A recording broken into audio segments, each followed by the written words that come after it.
Boa tarde, gente. Primeiramente, desculpa pelo atraso, a gente estava só configurando algumas coisinhas aqui.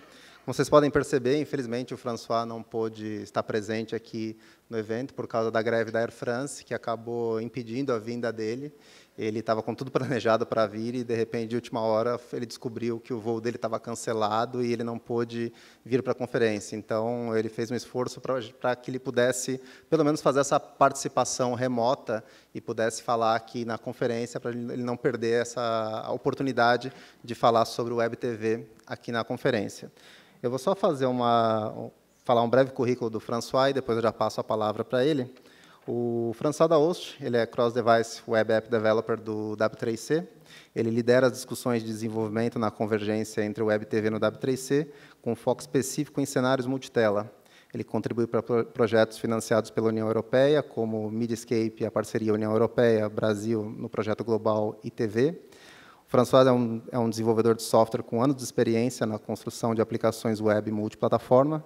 Ele se juntou ao W3C em novembro de 2007, onde ele participou do Working Group de Mobile Web Best Practices e do Interest Group Web TV e do Working Group de Real Time Communications. Então, eu vou deixar aqui o François dar as boas-vindas e começar a sua apresentação. So, François, the stage is yours. Thank you.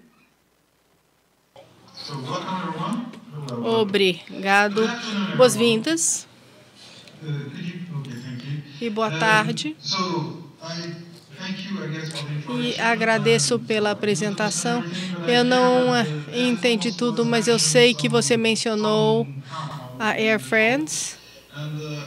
E como vocês sabem, a Air France está em greve e cancelaram o meu voo. E eu fico realmente muito triste, pois eu vi que houve um problema também de compatibilidade. Eu não consegui estar aí com vocês anteriormente. Então, é a primeira vez que algo como isso acontece comigo. Eu espero que tenha sido a última vez. E então, gostaria muito de me desculpar com os organizadores da conferência. Então, vamos tentar fazer pelo Skype. É bem estranho essa situação. Eu estou em Paris, na França. Não consigo provar a vocês porque o que está ali atrás de mim é aqui no meu porão. Eu trabalho aqui do meu porão em casa. Então, eu não consigo provar que eu estou em Paris. Eu achei que talvez seria interessante ver algumas fotos de Paris para começo de conversa. Mas, por exemplo, claro, aqui, só um segundo.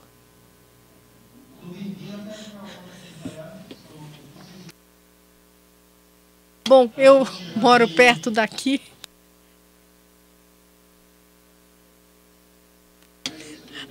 Aqui vocês podem ver o Arco do Triunfo, que leva a Champs-Élysées, enfim. É isso que eu tenho para te mostrar de Paris. Bom, então vocês vão conseguir só ver aqui, onde eu estou no meu porão. Então, me desculpo. O Doug está por aí? Sim? Então, não consigo receber feedback. Mas eu acho que vocês viram o Doug aí ontem, não é? Aí o Doug. Ótimo. Bom, provavelmente o Doug já se apresentou aí. Olá. Então, gostaria de me desculpar, pois eu deixei você aí. Enfim, é algo que eu nunca vou fazer de novo, eu prometo. Bom, gostaria de falar sobre a convergência, sobre dois mundos separados inicialmente, a TV e a web. É uma convergência interessante, pois eu acredito que a maior parte de vocês são de alguma área de desenvolvimento, provavelmente são desenvolvedores de vários tipos. Eu espero que esse seja o caso. E é uma convergência onde hoje vocês não fazem parte, ou seja, os desenvolvedores de web não desenvolvem aplicativos de TV, pelo menos por enquanto.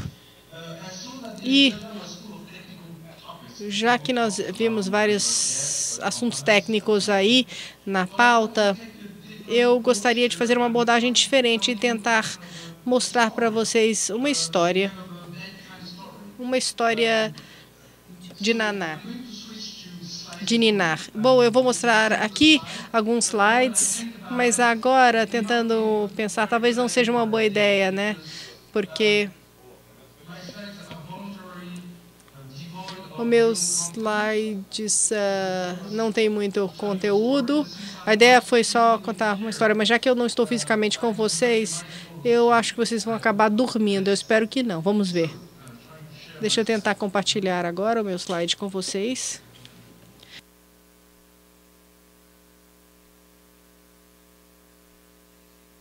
Vocês conseguem ver o slide? Vocês conseguem levantar a mão para que eu possa entender que vocês estão entendendo bem? Ótimo, perfeito. Bom, vou manter a configuração assim. Não sei se vocês conseguem ver full screen, mas eu acho que dessa maneira eu consigo vê-los. Caso contrário, eu não vou conseguir vê-los. E não vê-los significa que eu estaria falando aqui com a minha máquina de lavar, a minha secadora, o que seria bem estranho, né? Enfim, vamos seguir adiante.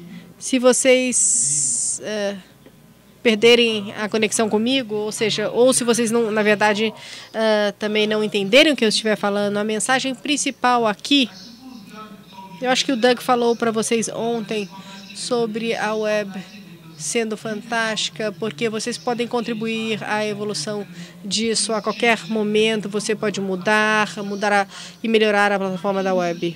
A minha mensagem principal aqui é que fica mais fantástico e extraordinário ainda quando falamos que fica difícil construir uma plataforma de web, pois nós estamos trazendo dois mundos que estão separados, que é a web e a TV.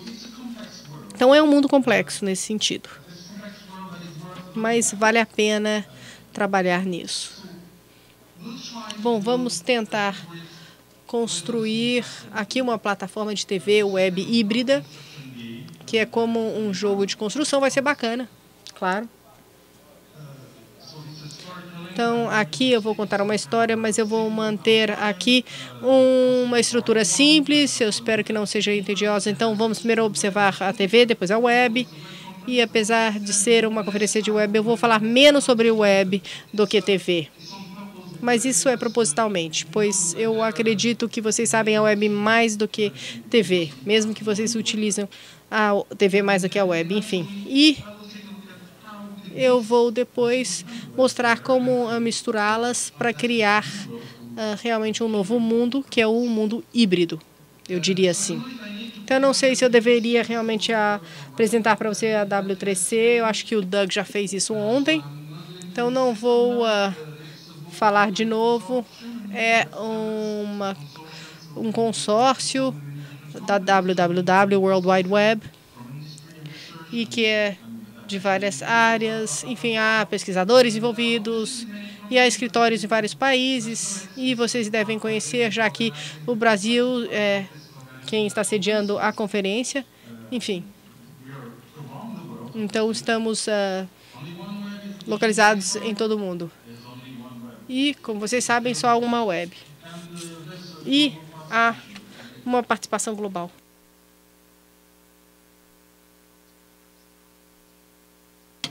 Bom, vamos falar sobre aqui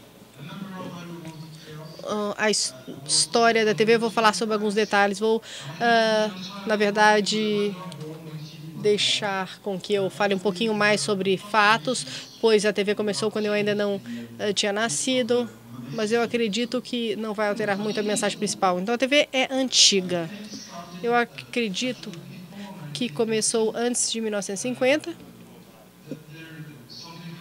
e algo ocorreu durante o século XX, depois da Segunda Guerra Mundial e depois da Primeira também, e isso acabou atrasando as coisas. Então, a implementação da TV pelo mundo surgiu depois da Segunda Guerra Mundial, em geral. No Brasil, em 1950, eu acho que foi isso.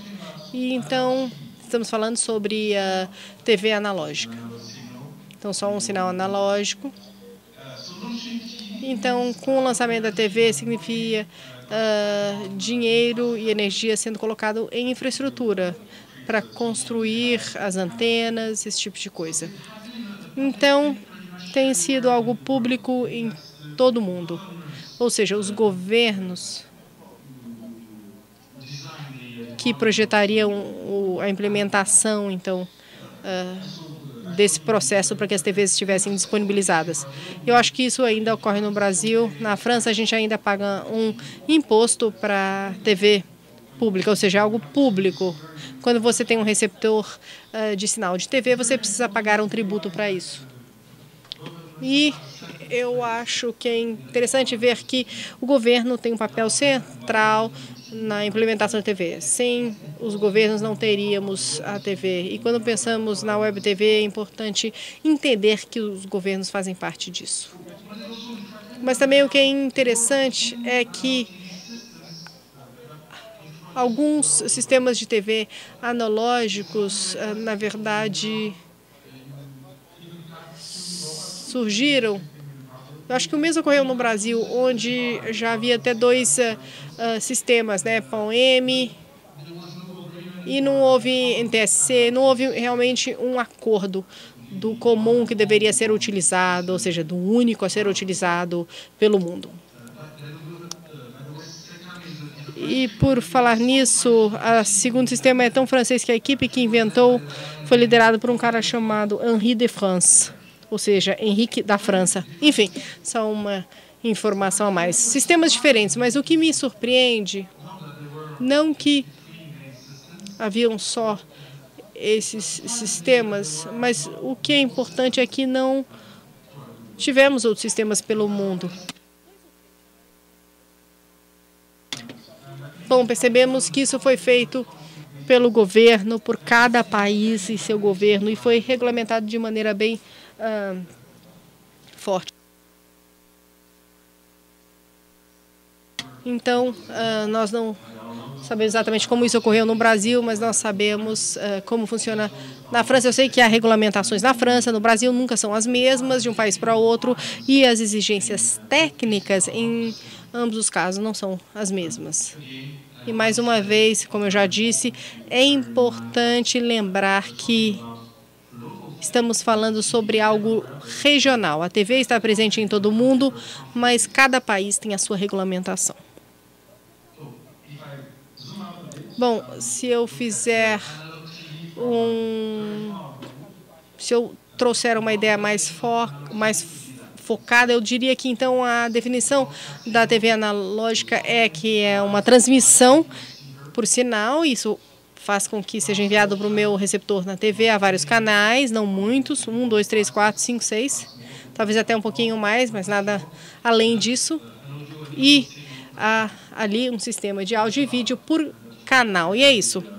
É isso que forma ali quando você tem o controle remoto da TV. E, claro, é utilizado de várias maneiras.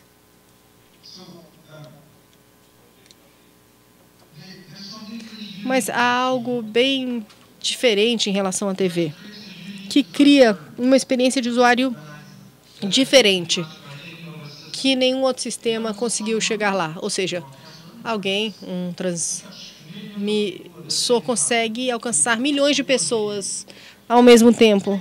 Se observarmos um pouco a web, e a web hoje, a melhor coisa que a web consegue fazer é alcançar um maior número de pessoas no planeta, por exemplo, pelo Twitter, mas só com 140 caracteres. Isso é menos do que a TV faz. E quando observarmos países como o Brasil, que é tão grande, é impressionante observar que um sinal de difusão pode alcançar milhares de pessoas ao mesmo tempo. Então, a TV tem sido de um grande sucesso, claro, não logo de início, mas todo mundo tem uma TV, ou tinha. E a TV tem trabalhado muito em melhorar a experiência de usuário ao longo dos anos. Para ficar claro, eles começaram a transmitir dados por meio de áudio e vídeo. Isso foi utilizado para legenda, para guias ou programação de TV, né, programação eletrônica e conteúdo de site, onde nós estamos falando sobre vários nomes que são utilizados pelo mundo para falar sobre esse tipo de coisa, mas enfim, é a mesma coisa. E eu estava brincando outro dia com um fabricante de set-top box na Alemanha e eu sempre imaginei que teletexto era algo inventado para mostrar para as pessoas onde é que estava, onde ficava o botão para sair da onde você está. Porque de repente você está ali assistindo TV e você aperta o botão errado e o teletexto aparece, daí geralmente você quer se livrar daquilo. E aí você aprende aonde fica o botão para sair ou para tirar aquilo. Isso é quando fica útil, mas na verdade o cara falou que teletexto tem estado presente em vários países, mas não em vários. E ele diz que ainda é utilizado e bastante em algumas regiões, pois funciona de uma maneira muito positiva. Tem um foco muito grande em conteúdo, quando observamos aqui a tela.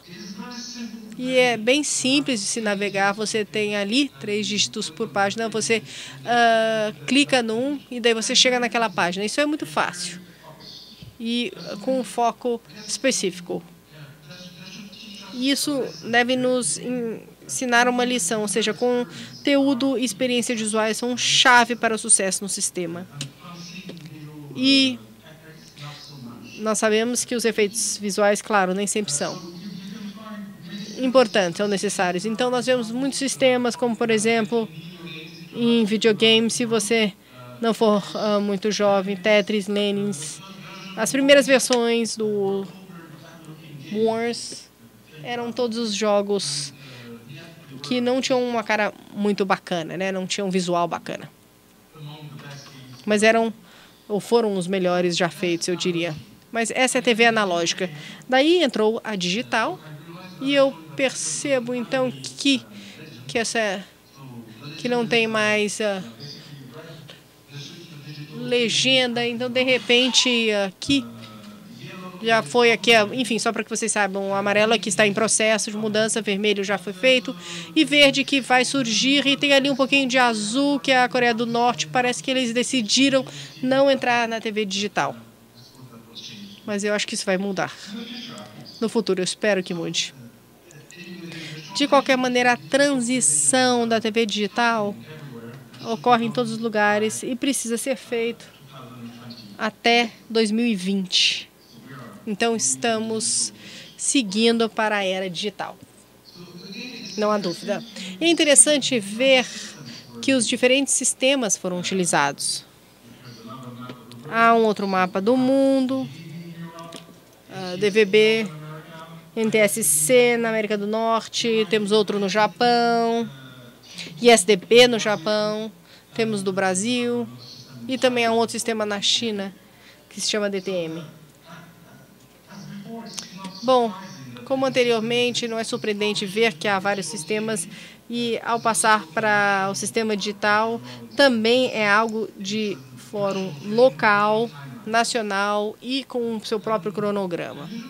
E geralmente é uma boa razão pela qual cada região escolheu uma tecnologia. Por exemplo, na França, não sei porque o Brasil escolheu a sua difusão por sistema digital, que era uma tecnologia japonesa inicialmente. Então eu perguntei a um especialista brasileiro sobre isso, e pelo que eu entendi, não sei se eu entendi certo, eu sei que é um pouquinho técnico, talvez eu não tenha entendido tudo. A razão é que o aspecto físico, onde você vai ter vários sinais de difusão sendo enviados no mesmo pacote, não se pode fazer, por exemplo, no mesmo que nós temos na Europa, que é DVB. Não é possível pelo sistema DVB, porque as regras não permitiam isso, pois você teria que ter duas licenças específicas para a difusão de 2 sinais e você não conseguiria, então, fazê-los juntos. Então, por lei, isso não foi permitido. Então, o DVB não conseguia, então, dar apoio a esse tipo. Então, a segunda versão foi feita. Então, nós temos outros sistemas também pelo mundo.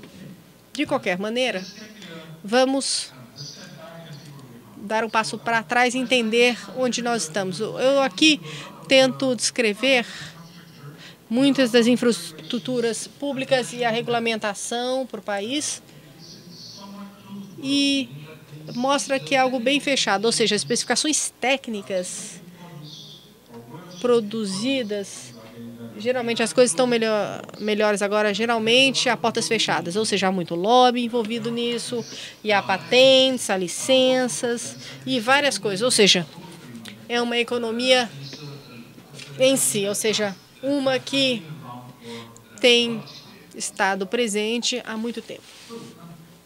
Bom, então vamos sair da TV e agora vamos para a web. Em comparação, a web é mais jovem, bem mais jovem. A web comemora o seu 25º aniversário este ano. É uma tecnologia jovem, foi inventada em 1989 por Tim Berners-Lee e começou a se formatar lá por 95 e começou a arrebatar o mundo no final da década de 90. De qualquer maneira, começou a existir pelo menos 40 anos depois da introdução da TV. Então, é uma tecnologia muito mais jovem do que a televisão. A web está baseada em solicitações e respostas. Então, você tem uma arquitetura cliente-servidor. Não há uma noção de radiodifusão ou de difusão, transmissão por difusão. Mesmo quando você fala em broadcasting na web, você está falando de streaming. E não é exatamente, tecnicamente, uma transmissão por difusão. Então, a web pode fingir que está fazendo broadcasting, mas você não consegue atingir todo mundo ao mesmo tempo com o mesmo conteúdo, porque ela não foi projetada para isso. Na verdade, se você for olhar para a definição da web, na arquitetura fantástica do World Wide Web, volume 1, que eu recomendo a todos, é uma ótima coisa antes de dormir, de ler, a web é um espaço de informação onde os itens de interesse são identificados por URLs. Então, mesmo na definição, os itens de interesse podem ser qualquer coisa, mas na prática, a web começou a documentar documentos e links. Claro, vocês sabem que as coisas mudaram e que agora a web já não é mais uma plataforma entediante de documentos, é uma plataforma ágil, onde nós podemos ter interações, aplicações interativas. Mais que isso, se tornou a plataforma de aplicativos. É a plataforma de aplicativos porque mesmo quando você tem ambientes nativos, dispositivos nativos, você usa a tecnologia da web para descrevê-los em um esquema nativo. Então, se tornou a plataforma de apps, de aplicativos. E não é de surpreender. A web é mundial, não tem fronteiras, está disponível em todos os lugares, a qualquer momento, em qualquer dispositivo. Deve-se dizer que a web é uma plataforma imperfeita. Em primeiro lugar, ela é incompleta. Existem várias coisas ainda sendo preparadas, sendo feitas. Por exemplo, na web OTC, nós temos muita coisa ainda sendo feita, que ainda não terminou. A plataforma está incompleta, por assim dizer. Mas não é isso que eu queria dizer quando eu disse que ela é imperfeita. Quando eu digo que ela é imperfeita, é porque é uma plataforma humana. Então, o HTML5 mostra uma plataforma tipo Superman, né, com superpoderes, mas, na verdade, é uma plataforma humana feita por humanos. Humanos em todo o mundo, para humanos em todo o mundo. Isso é a sua característica, é fantástico que seja parte da WTC, seja parte da web, mas, na verdade, a tecnologia nem sempre é perfeita. Então, há aí alguns drawbacks, alguns problemas. Um aspecto-chave da web, que não é de nenhum interesse para os desenvolvedores de tecnologia, que importa quando a gente vai para empresas que fazem negócios em alguns lugares, é que os componentes têm uma licença de royalty grátis. Então, a situação das licenças é clara e é grátis. Isso é ótimo. E é uma coisa que a gente deve lembrar quando a gente pensa a respeito da web e compara com a TV, porque o que eu expliquei a respeito da TV, a TV é exatamente o oposto disso, né? Então, agora, eu estou mais interessado na web como plataforma de TV. Bom, acontece que nós introduzimos elementos de áudio e vídeo. Os vídeos agora se tornaram cidadãos de primeira classe na web. Levou algum tempo. E agora mesmo, graças a subsídios da comunidade da TV, a introdução do vídeo na web mudou tudo.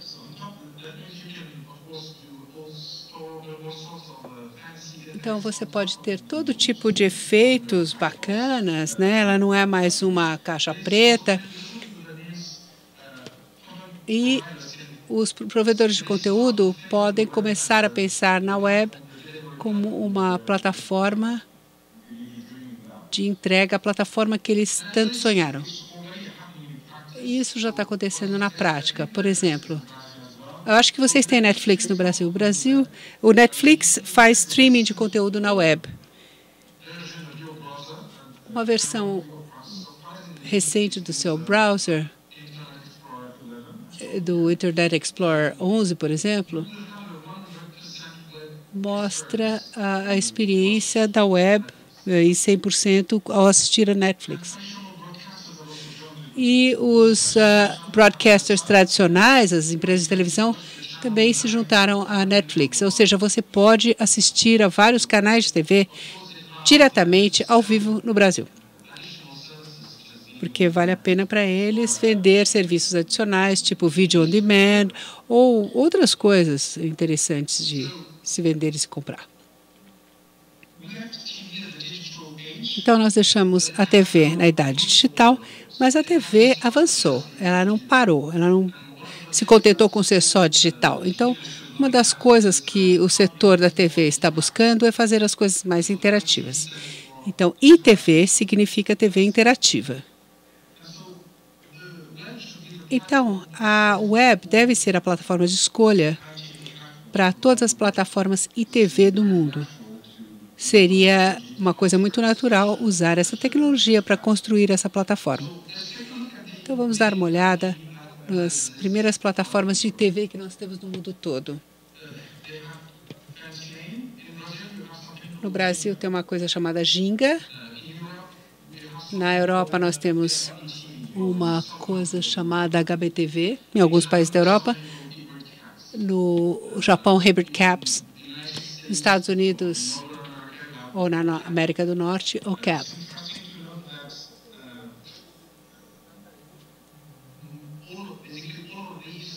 É interessante notar que todas essas plataformas são feitas especificamente para um dos sistemas de transmissão sobre os quais eu falei antes, DVB, ISDB, HTC, HTSC, SBT, TVD. Então, eles são restritos a essas plataformas e nós temos um número restrito, quer dizer, existem duas plataformas, a Hybridcast e a HDTV, que são bastante semelhantes, e não deve surpreender esse fato, porque a web, embora ela seja a plataforma de aplicativos, ela não era a plataforma app há 10 anos atrás. As definições começaram antes. Então, por exemplo, MHP é a primeira plataforma a ter sido especificada por volta do ano 2000. Naquela época, a aplicação não era uma realidade, então não é de surpreender que essa plataforma fosse baseada em Java. mas ela é extremamente bem desenhada. Ela fazia o que era necessário fazer. E teria sido necessário. Ela poderia ter sido a plataforma, ter sido implantada em vários países, mas, infelizmente, existem muitas empresas que têm patentes na plataforma MHP. Então, os broadcasters ou as empresas de televisão começaram a falar: nós gostaríamos de licenciar essa tecnologia, né? Poder usá-la. Então, as TVs começaram a ficar com medo que o uso dessa plataforma fosse custar muito. Começaram a não apoiar a plataforma MHP e começaram a trabalhar em outras coisas. E é por isso que começou a existir a HBTV. Não é a única razão, claro, eu estou simplificando as coisas. Então, embora a tecnologia MHP, o pessoal mais antigo tenha decidido que não vai cobrar nada, as TVs decidiram mudar para outra plataforma, então era tarde demais. Mas não foi a primeira coisa que uma coisa assim aconteceu na história da web. Inicialmente, havia uma alternativa ao www chamado Gopher.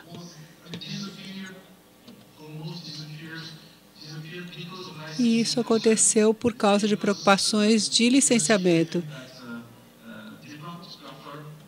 É por isso que a Gopher tinha algumas patentes, nunca ficou muito claro se ela seria grátis ou não, e por isso que a www proliferou e por que a Gopher desapareceu. Isso acontece de quando em quando por problemas de licença. É triste admitir que a HBTV ou a Hybrid Broadcast não sejam baseados em tecnologia da web, porque essa é a melhor tecnologia, mas sim porque é a tecnologia grátis existente. Mas essa é a vida, assim é a vida, e no fundo isso acaba sendo bom. Algumas palavras sobre Ginga. Ginga é usado no Brasil, baseada na tecnologia da web, linguagem XML, algum Java, e tem markups.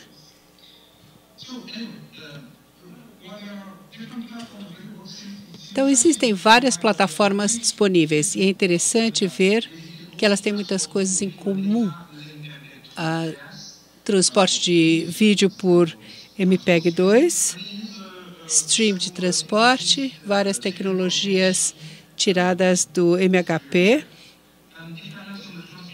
e a dependência do sistema de transmissão não é muito grande. Então, nós criamos um mundo híbrido, uma plataforma ITV, que é a plataforma.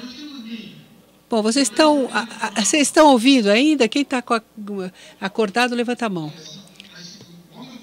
Ótimo. Eu vi que 20 pessoas ainda estão me ouvindo. Espero que os outros não tenham caído no sono.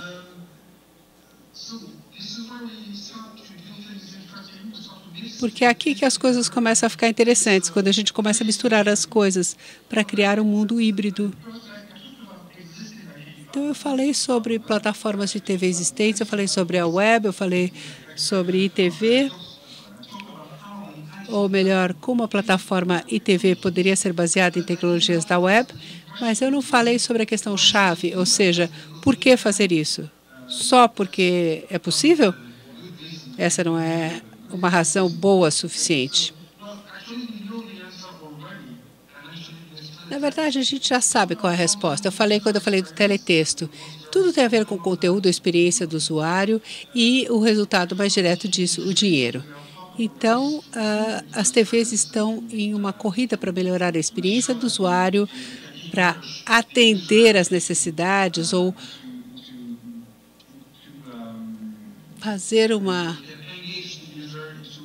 envolver o usuário, por assim dizer, numa experiência imersiva. Então, eles estão falando na TV inteligente por oposição à TV burra, ou seja, com a função de mudança de canais. Então, eu tenho um demo para mostrar o sistema japonês.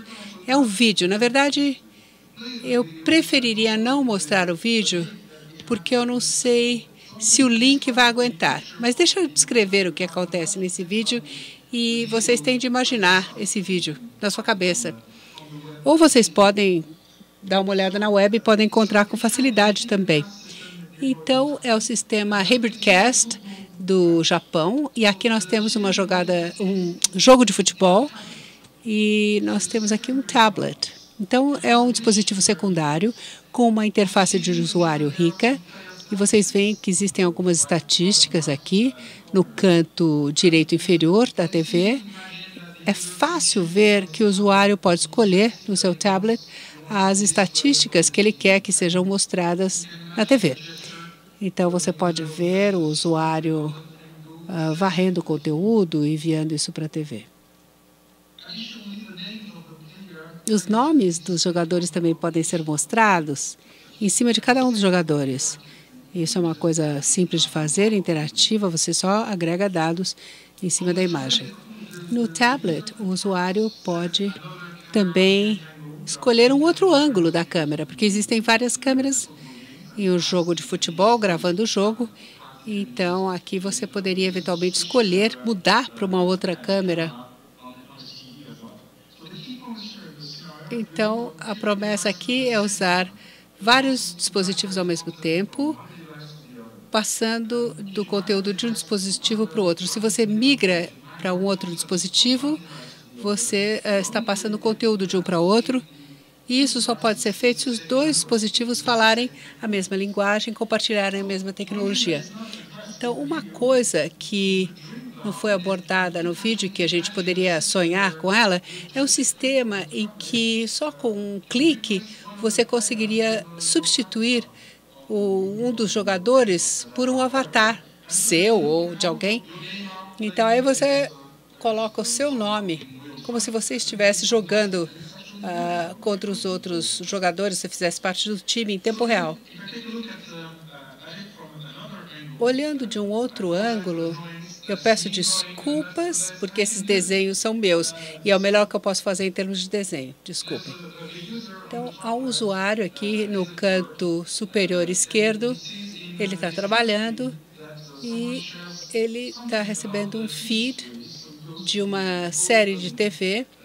Ele clica no link, vai até o website, vê que ele pode assistir um desses episódios dessa série de TV, decide assistir, ele gosta da série, decide passar para a TV, e tudo isso deveria ser transparente, não deveria haver necessidade do usuário pensar demais. Posteriormente, ele quer voltar para o mesmo site, porque tem um novo episódio sendo transmitido ao mesmo tempo. Então, ele começa a assistir o outro episódio na internet, na web, e depois ele passa para a TV de novo. E o resto continua acontecendo como eu falei antes. Então, a chave é, você começa na TV, ou melhor, você começa pela internet. E o meu ponto de vista é que cada vez mais você vai vir da TV para a web. Então, você está na web buscando alguma coisa, fazendo Twitter ou o que for, e aí você segue algum link ou clica em algum link e você vai da TV para a web e não o contrário. Bem, a meta aqui é fazer a fusão da transmissão por difusão e ITV, ou TV, para se tornar ITV. E esse é o objetivo. E o que nós temos as especificações de plataforma de ITV? Podemos dar uma olhada aqui, agora vamos a detalhes técnicos, eu tenho certeza que vocês vão adorar. E podem dar uma olhada nas especificações de plataformas de ITV, então vocês vão ver sobre o tipo de sinal durante um ciclo, então como que o sinal de broadcast chega para mostrar que há um aplicativo, uma aplicação ali que deve se começar no mesma momento que o vídeo está sendo assistido. Há uma maneira de se identificar o canal para controlar isso. Há uma maneira de mapear o streaming com XML. E há muitos perfis a serem colocados, ou seja, você precisa entender que a especificação diz que você precisa ter um receptor de TV que seja compatível à sua plataforma, você precisa dar suporte a essa fusão de M-Dash, que você tem que ter certeza que isso esteja disponível, e há especificações para IP. Mas, olhando do ponto de vista da web, eu fico tentando aqui imaginar, será que a plataforma de ITV do futuro possa ser simplesmente a web? Não seria isso que nós iríamos querer? Nós não queremos um mundo separado, mas somente um mundo é uma web, né? Essa é a nossa filosofia, certo? Uma web só. Então, o que está faltando? Bom, a boa notícia é que há trabalho em desenvolvimento que irá ajudar a tirar esta lacuna e fazer que, por exemplo, se vocês imaginarem que hoje a web e a TV é como se fosse um quebra-cabeça, ou seja, se você liga a sua TV e estiver realmente num televisor, você vai ver ali algum tipo de vídeo sendo transmitido, e se for num laptop, você não vai assistir, mas vai ser uma página em branco, daí você vai encontrar exatamente o sinal de uma transmissão, você vai acessar alguma página de web que daí tem acesso a essa transmissão. E para ter acesso a isso é um tipo de IP. E, claro, IPTV, mas significa que há algum tipo de API. Então, esse é um processo que ocorre. E eu vou pular aqui o resto das especificações, que eu acho que nós estamos ficando sem tempo aqui. Eu não quero focar muito nisso, mas esses são trabalhos em desenvolvimento e que eu gostaria de abordar as lacunas presentes na arquitetura da web que permite o suporte a esse cenário com a TV. Mas há uma pergunta interessante. Uma é, o que significa ter um vídeo transmitido num web browser, num navegador?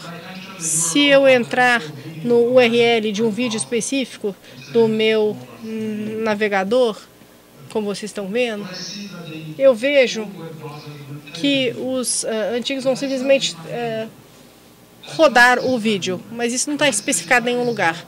O que está especificado é aquilo que o navegador faz quando recebe algum tipo de conteúdo HTML. Ele realmente faz um downstream e daí ele coloca a informação. Na verdade, um stream burro, né? Sem inteligência. Então, ele acessa uma página HTML, uma falsa, e toca o vídeo, ou roda o vídeo. E esse contexto não é diferente em nenhum outro local. E se formos, então, fazer a fusão do broadcast e do broadband, nós provavelmente teríamos que fazer algo nesse ponto, ou seja, especificar o que deve ocorrer e como interagir com o contexto do vídeo, com o navegador. E o mesmo ocorre também em outros contextos, mesmo se não estivéssemos falando sobre a convergência entre TV e web. Então, por exemplo, se você tem um trabalho numa apresentação onde tem uma segunda tela e você quer abrir aquela página web na segunda página, se você for fazer isso, você daí quer mandar informação para essa segunda tela. E se você fizer isso com uma página similar, isso fica fácil, porque você tem um JavaScript rodando nos dois lados. Mas se você for fazer isso com vídeo, você não consegue mandar comentários a vídeo, isso não significa nada. Você precisa mandar isso para o player do vídeo, e daí isso precisa ser especificado. Então, é uma pergunta interessante e provavelmente vai ser respondida de alguma maneira. Há outras perguntas ainda não respondidas, sinais de aplicações e suportes de perfis, ou seja, estamos falando sempre sobre uma web só, então tentamos sair desse processo de profiling, pois acreditamos que vai fragmentar a web se fizermos isso e irá criar diferentes webs, e nós só queremos uma web. Portanto, eu não sei exatamente o que irá ocorrer com essas lacunas presentes hoje, só o futuro dirá. E também há outros pontos difíceis. Na maior parte, essa sincronização de conteúdo entre diferentes dispositivos, por exemplo, quando nós estamos falando sobre sincronizar coisas como utilizando vários dispositivos, não é fácil e não tem uma maneira fácil de se fazer, especificamente se for vídeo para ser sincronizado. Então, nós precisamos expor um tipo de relógio sincronizado para as páginas para que possam sincronizar os seus relógios ao mesmo tempo e assim podem trocar mensagens entre si com base nisso. Talvez não seja tão complexo assim. E um outro ponto difícil é latência. Então, sabemos que podemos ver por outro ângulo de câmera, ou seja, onde você só tem um sinal de transmissão. Você tem ali uma câmera e daí você tem um outro ângulo que também está fazendo o streaming pela internet. Daí você tem a latência. É muito difícil fazer isso pela internet sem perder alguns segundos preciosos. Então, quando estamos falando sobre milhares de segundos, ou seja, a maneira como você faz streaming pela internet é utilizando streaming adaptável com Dash, geralmente. Então, isso com o processo leva algum tempo. Então, você precisa realmente ter o conteúdo e daí você acaba tendo um tipo de retardamento. E você não quer esse tipo de coisa. Você não quer assistir um vídeo, um jogo de futebol, 30 segundos depois do que os outros estão assistindo ao vivo. Não seria o caso. Bom, de qualquer maneira, eu já terminei, mas eu ainda gostaria de mostrá-los aqui na minha apresentação que há dois mundos diferentes.